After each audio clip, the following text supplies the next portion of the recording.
بسم اللہ الرحمن الرحیم۔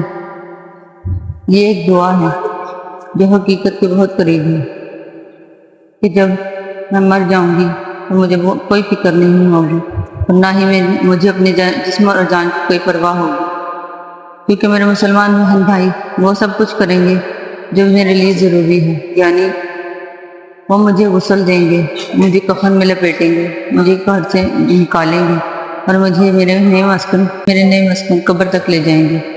بہت سے لوگ میری نماز جنازہ میں شریک ہوں گے، بلکہ کئی لوگ اپنی مصروفیات اور ملاقاتیں منسوخ کر دیں گے اور صرف میری تدفین کے لیے۔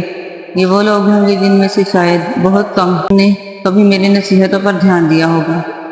پھر میری کئی چیزیں ختم کر دی جائیں گی، یعنی میری چابیاں، میری کتابیں، میرا بیگ، میرے جوتے، میرے کپڑے، اور پھر میرے اہل خانہ، اور اگر میرے اہل خانہ نیک ہوں گے تو وہ ان چیزوں کو صدقہ کر دیں گے تاکہ وہ مجھے فائدہ دے سکیں۔ یقین رکھیں کہ دنیا مجھ پر نہیں روئے گی، دنیا کا نظام نہیں رکے گا، معیشت چلتی رہے گی اور میری جگہ کسی اور کو نوکری مل جائے گی۔ میرا مال ورثہ میں تقسیم ہو جائے گا، منتقل ہو جائے گا، جبکہ ان سب چیزوں کا حساب مجھ سے لیا جائے گا، تھوڑے کا بھی، زیادہ کا بھی، ذرہ ذرے کا بھی۔ اور موت کے وقت سب سے پہلے جو چیز مجھ سے چھین لی جائے گی وہ میرا نام ہوگا۔ جب میں مر جاؤں گی تو لوگ کہیں گے جنازہ کہاں ہے، اور میرا نام نہیں پکاریں گے۔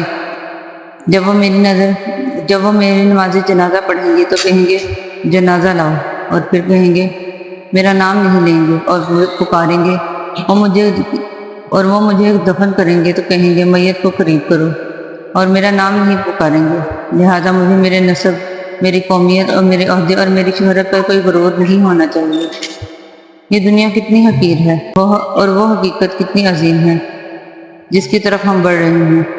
لہٰذا اے انسان، جان لو کہ تم پر 3 طرح کا غم کیا جائے گا۔ ایک وہ جو تمہیں سرسری جانتے ہیں، کہیں گے بیچارہ۔ دوسرے وہ جو تمہارے دوست ہوں گے، جو کچھ گھنٹوں یا دنوں تک غم کریں گے، پھر اپنی باتوں میں اور ہنسی مذاق میں مشغول ہو جائیں گے۔